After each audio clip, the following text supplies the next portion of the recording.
What is regularization? Regularization is a technique to avoid overfitting when training a machine learning model. You can use it, for example, when training a linear regression or a logistic regression, or when training neural networks. The goal is to train a model that generalizes better on unseen data by preventing the algorithm from overfitting the training data. How does regularization work? What training a neural network and training a regression model have in common is that you minimize an objective function to find the model parameters that best fit your training data. One sign of overfitting are big model parameters. Therefore, the idea of regularization is to add a penalty term to the objective function, which depends on the model parameters. This leads to smaller model parameters, as big model parameters get penalized. The influence of this penalty term is controlled by an additional parameter, which is called lambda here in this formula. The higher the value of lambda, the higher the influence of the penalty term, and the smaller the model parameters. On the other hand, if we set lambda to 0, we end up with the original objective function. This means no influence in this case. What are commonly used penalty terms? There are different penalty terms.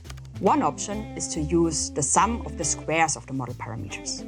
This technique is known as Gauss, L2, or ridge regularization. Another option is to use the sum of the absolute values. This technique is known as L1, Laplace, or Lasso regularization. A third option, which joins the best of both worlds, is known as elastic net regularization.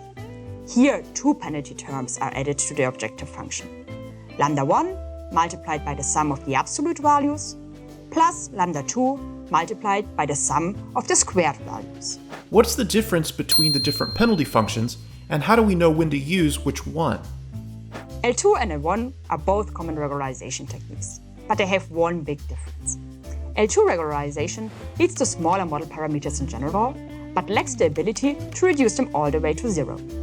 On the other hand, L1 regularization allows a few bigger model parameters, but reduces some of them to 0. So, if we have a dataset with many input features, maybe too many input features, then L1 regularization is the better choice, as it removes some of the input features by reducing the model parameter to 0. On the other hand, if we have a dataset where we think that all input features are important, L2 regularization is the better bet, as it retains all input features but makes the model parameters smaller in general.